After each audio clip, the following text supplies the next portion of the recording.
Les années électorales sont souvent des années de plein de suspense en Afrique, où il y a beaucoup de choses dans les pays concernés.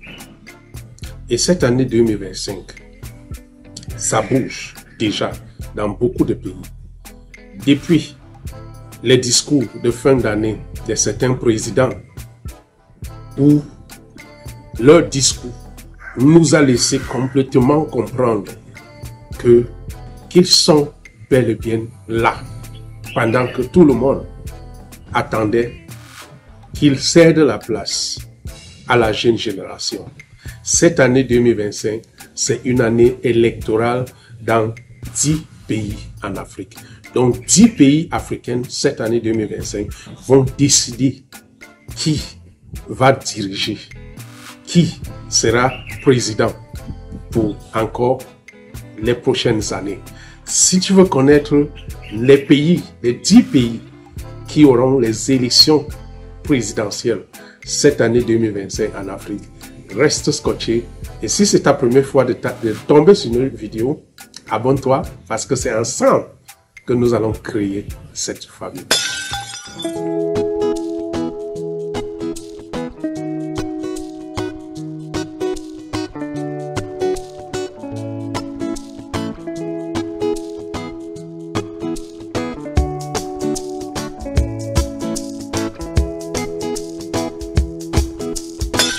Bienvenue dans l'Afrique en marche. L'Afrique en marche est une chaîne YouTube dédiée à l'Afrique.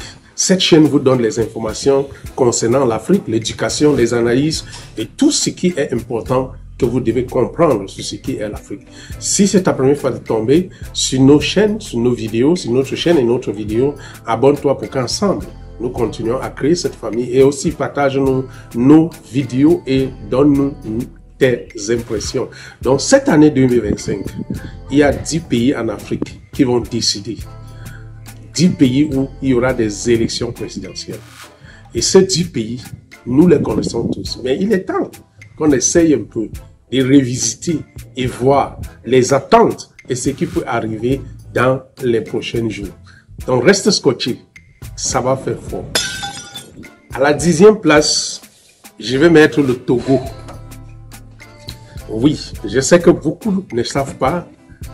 Vous savez, l'année passée, le Togo a modifié sa constitution, où maintenant le président n'est plus élu par un suffrage universel. C'est-à-dire, ce n'est plus le peuple qui élit le président, c'est maintenant les sénateurs.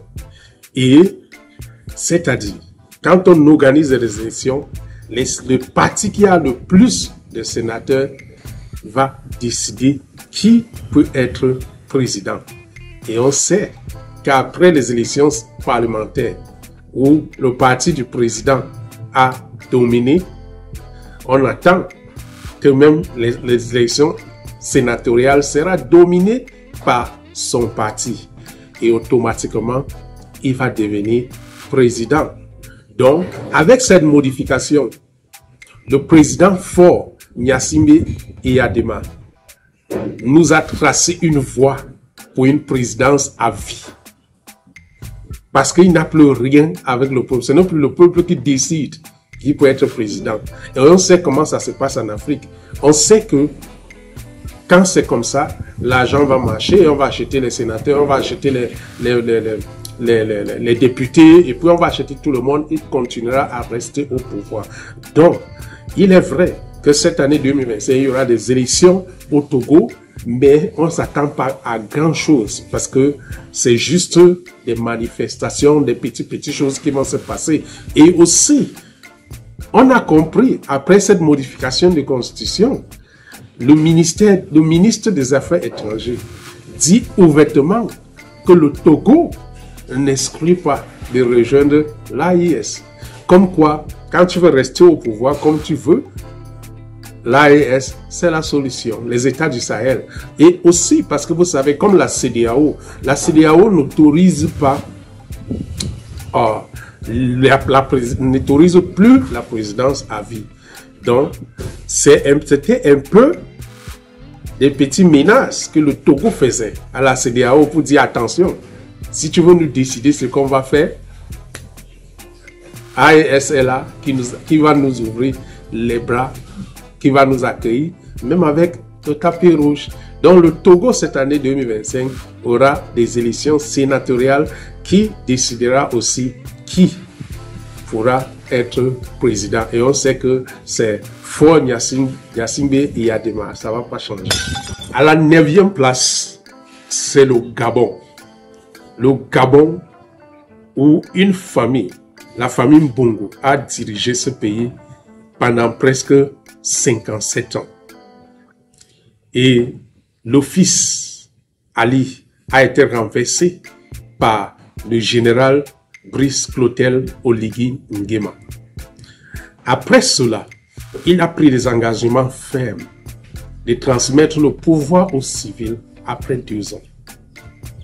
Et nous savons que ce pays est déjà sur la bonne voie pour ce qu'on peut dire jusqu'à ce moment. Donc, les élections ont été annoncées pour avril 2025, les élections présidentielles. Et ces élections sont censées élire un président pour tourner la page d'Mbongo et pour mettre terme à la transition. On espère, mais il y a aussi beaucoup de personnes, Gabonais même, si vous suivez les réseaux sociaux comme la radio, qui pensent que tout porte à croire que le général sera candidat. Même comme la constitution qui venait d'être adoptée et le code électoral empêche les militaires d'être candidats à la présidentielle. Mais beaucoup sont en train de dire, peut-être pourquoi il va lever la tenue, et quand il va lever la tenue, il sera candidat. Mais on attend encore voir, parce que lui-même, il avait pris l'engagement qu'il ne va pas se représenter. Mais on ne sait jamais. On sait que les promesses en Afrique n'engagent que ceux qui croient, n'engagent pas ceux qui le font. Donc, on ne sera pas surpris dans les prochains jours d'entendre que le général est candidat. Donc, ne soyons pas surpris d'entendre dans les prochains jours que le général Brice Clotaire est candidat pour les élections présidentielles au Gabon. Surtout comme il y a aussi certaines voix qui se lèvent et certaines organisations qui se font déjà pour soutenir sa candidature. Donc, ça ne sera pas surpris de voir le général candidat. C'est ce qui est aussi à prendre en considération. Donc, le Gabon, cette année 2025, aura des élections présidentielles en avril 2025. À la 8e place, nous avons Guinée-Bissau. Guinée-Bissau, cette année 2025, aura les élections présidentielles et législatives entre octobre et novembre 2025. On pense aussi que ça bouge déjà de ce côté-là. Peut-être le président Embalo sera encore candidat ou il va céder la place. On attend encore voir. Donc à la 8e place, je mets la Guinée-Bissau. Donc Guinée-Bissau aura les élections présidentielles cette année 2025. À la 7e place, c'est le Malawi. Le Malawi, les élections présidentielles et législatives sont prévues pour septembre 2025. Et vous savez, le président Lazarus Chakwera, qui est président depuis 2020, cherchera certainement à briguer un autre mandat. On attend encore, mais ça se mobilise déjà là-bas avec les partis d'opposition qui soulèvent déjà la voix pour d'autres sont en train d'appeler, qui ne doit plus se représenter, mais ça dépend de comment les choses vont évoluer. Donc, un pays aussi à écouter pour les élections présidentielles cette année 2025, c'est le Malawi. À la 6e place, c'est la République centrafricaine. La République centrafricaine, vous savez, le président actuel, Faustin Archange Touadéra, avait modifié la Constitution, ce qui lui ouvre un boulevard pour une présidence à vie. Donc, dans ce pays, la République centrafricaine, il n'y a plus de limitation de mandat. Tu peux être président à vie. Et tout porte à croire que ce qui se passe là, c'est pour le permettre de rester à vie. Surtout qui n'a pas réussi à unifier le pays comme il avait promis. Il n'a pas réussi à renforcer l'économie du pays. Et comme quoi, vous savez, quand on veut rester à vie au pouvoir, il y a une solution. La solution, c'est la Russie. Il a signé les pactes avec la Russie. C'est les Russes qui le protègent déjà. Sa garde rapprochée. Bon, vous savez comment ça se passe. C'est la Russie. Et aussi, il les a cédé tellement des mines d'or, des mines de diamants du pays. Ce qui porte à croire que même la Russie ne sera pas intéressée à voir le président Faustin Archange Touadéra quitter le pouvoir. Parce que c'est lui leur gage de confiance.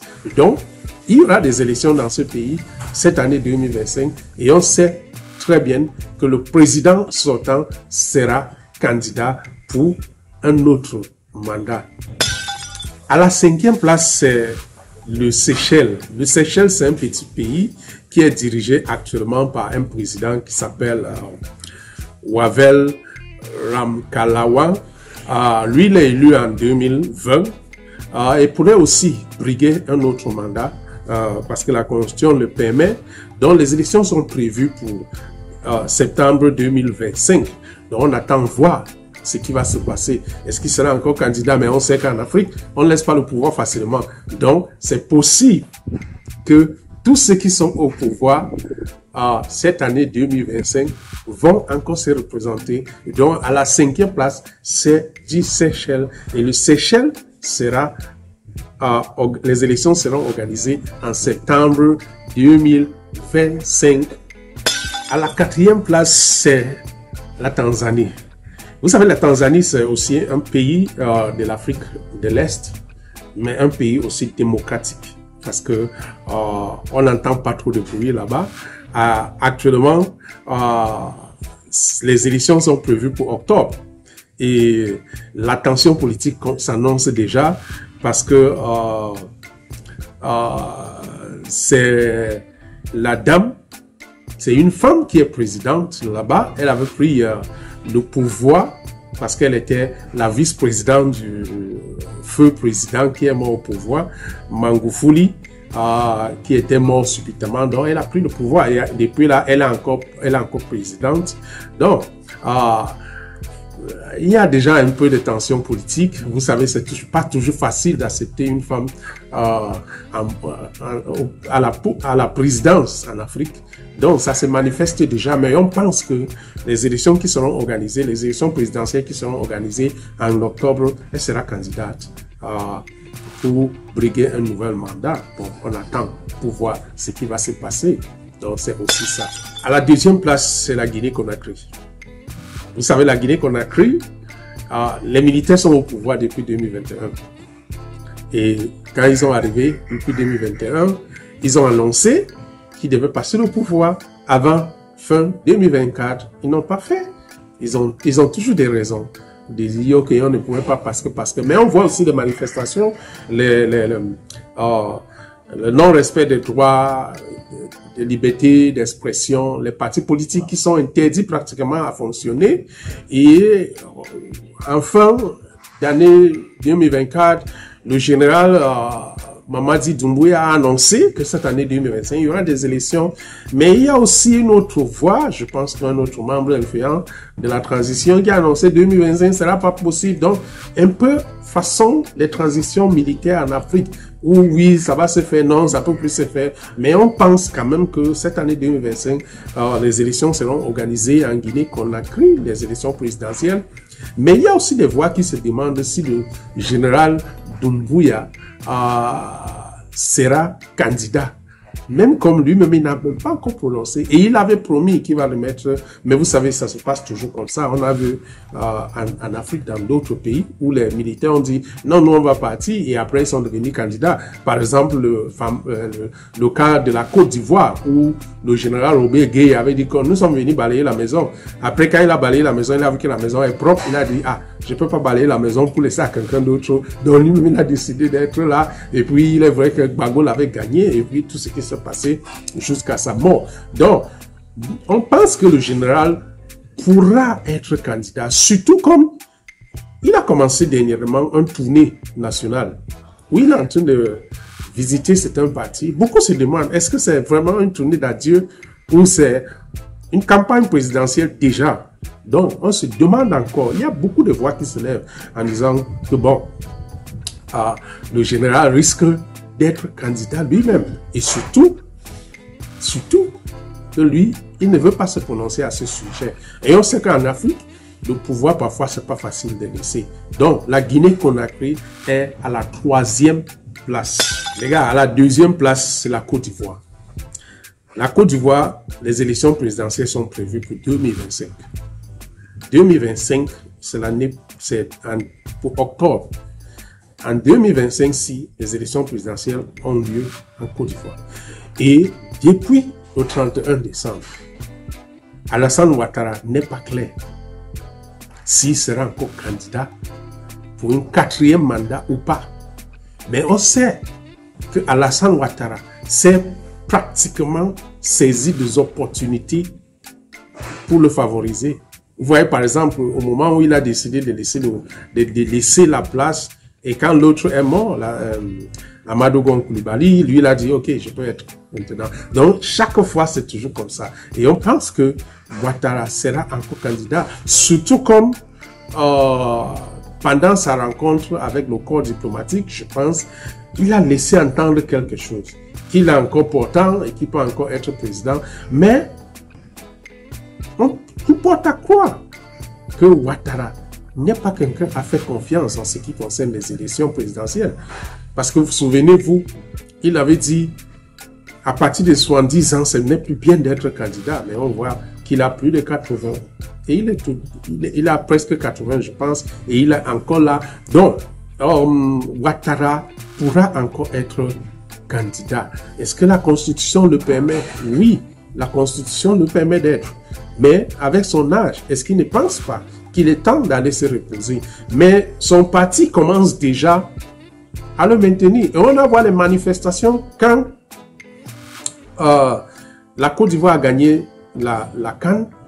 Je pense que les voix ont commencé à dire, ok, tu nous as donné une CAN, on va te donner un autre mandat. Donc c'est un peu ça la politique en Afrique, où les présidents qui sont souvent au pouvoir sont tellement flous et entre-temps, on voit ces adeptes manifester. Dernièrement, c'était, je pense que à Yopougon, on a fait des petites choses. Donc c'est un peu ça. C'est pas clair, mais pour le parti du président Alassane Ouattara, RHDP, c'est Ouattara qui sera candidat. Entre-temps, il y a aussi des manifestations. Il y a des manifestations des oppositions. Il y a l'ex-femme de Laurent Gbagbo qui a aussi déclaré sa candidat. Il y a aussi même Laurent Gbagbo. Il y a Blaise Goudé. Il y a même l'ancien président, l'ancien premier ministre. Son nom m'échappe un peu, mais je vais mettre sa photo. Vous allez le reconnaître. Même étant en exil, qui a déclaré qu'il sera candidat aux élections. Il y a aussi Tidjam Thiam. Tidjam Thiam, l'économiste et financier, qui a déclaré qu'il sera candidat. Et il y a aussi d'autres voix dont on pense que ça sera fort. Ça sera fort, mais vous savez, jusqu'à preuve du contraire, toutes les candidatures sont que des candidatures déclarées. C'est au moment du dépôt de candidature et confirmation des candidatures qu'on pourra dire qui est candidat aux élections présidentielles ou pas. Mais cette année, octobre 2025, en Côte d'Ivoire, il y aura des élections présidentielles et on espère, même comme on ne peut pas confirmer, que Ouattara sera candidat pour briguer encore un nouveau mandat à la tête de la Côte d'Ivoire. À la première place, chers amis, c'est le continent, le Cameroun. Cette année 2025, comme j'ai d'habitude de dire, c'est la Coupe du Monde. Et si tu es Camerounais et que tu me regardes là maintenant, c'est le moment pour toi. Va t'inscrire. Les inscriptions sont ouvertes sur les listes électorales. Parce que c'est à travers les urnes où il y aura le changement. Et je tiens à m'exprimer ouvertement ici que je suis pour le changement de régime. Paul Biya, c'est trop. Alors, hier, je suis en train de faire cette vidéo cet 11 février où c'est la fête de la jeunesse au Cameroun, où hier soir, le président Paul Biya a fait un discours. Je ne suis pas en train de passer le discours là sur cette chaîne parce que ça ne vaut pas la peine. Il n'y a pas de choses concrètes. Il n'y a rien. Il a passé son temps plutôt de faire sa campagne. Et on pense que, et moi personnellement, je pense que c'est honteux. Il a passé son temps à dire que les jeunes ne doivent pas croire aux vendeurs d'illusions avec des promesses irréalistes. Mais au contraire, c'est lui-même qui fait des promesses irréalistes. Et je pense qu'après 42 ans au pouvoir, si ce monsieur a encore le courage de se tenir devant les jeunes, avec tout ce qui se passe au Cameroun, avec tout ce qu'on connaît qui se passe au Cameroun, ça veut dire que Paul Biya n'a pas de cœur. Parce que quand on a de cœur à un certain niveau, on doit avoir honte. Monsieur Paul Biya, quand toi-même tu regardes au Cameroun, tu n'as pas honte. Comme on a l'habitude de dire au Cameroun, tu n'as pas honte. Parce qu'à un certain niveau, à ton âge, plein de sagesse, comme on nous fait croire, tu devais savoir que les jeunes ne peuvent plus t'écouter. Les jeunes ne comptent plus sur toi. Et que les jeunes ne te veulent plus. Chers amis, je m'explique pour cette petite passage parce que c'était important. Mais on continue dans notre présentation. Cette année 2025, en octobre, il y aura des élections présidentielles au Cameroun. Et tout porte à croire, et je parle ici avec certitude, que M. Paul Biya cherchera à briguer un autre mandat à la tête. Vous savez, il avait manipulé la Constitution pour enlever la limitation de mandat, ce qui ouvre un boulevard pour lui pour rester au pouvoir à vie. Il a 92 ans et il veut toujours être président du Cameroun. Ça vous dit comment un monsieur n'aime pas son pays, au point où il est même prêt à être la juste configuration. Mais cette année 2025, les jeunes, mobilisons-nous parce que c'est le moment d'empêcher cette forfaiture du président. C'est le moment de faire à ce que ce monsieur ne soit plus président de notre pays. Tournons la page du régime Biya. Et pour faire cela, je compte sur vous. Va t'inscrire sur les listes électorales et faire à ce que on va voter et on va protéger nos votes. Alors, cette année 2025, les élections présidentielles au Cameroun, Paul Biya sera candidat. Mais il y a aussi d'autres candidats déclarés. Il y a par exemple, je vais commencer avec Akere Mouna. Akere Mouna est un avocat et l'un des avocats qui a combattu, qui continue à combattre la corruption de M. Biya. Il a déclaré sa candidature et on attend encore voir l'évolution. Vous savez, jusqu'ici, c'est les candidatures déclarées. On sait aussi qu'il y a Joshua aussi du SDF qui a aussi déclaré. Il y a aussi l'une des candidats que je peux dire qui a un aura déjà au Cameroun, un aura actuellement, et qui était, bon, deuxième proclamé des élections présidentielles en 2018, Maurice Kamto. Il faut aussi avouer que Maurice Kamto a une base électorale très très solide au Cameroun, que ce soit en ligne, que ce soit sur le terrain. Et je pense que c'est un candidat aussi à espérer.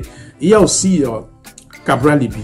Cabral Libi est un jeune qui était aussi candidat aux élections passées et qui après cela est devenu député. Il est aussi député et on voit ses manifestations à l'Assemblée.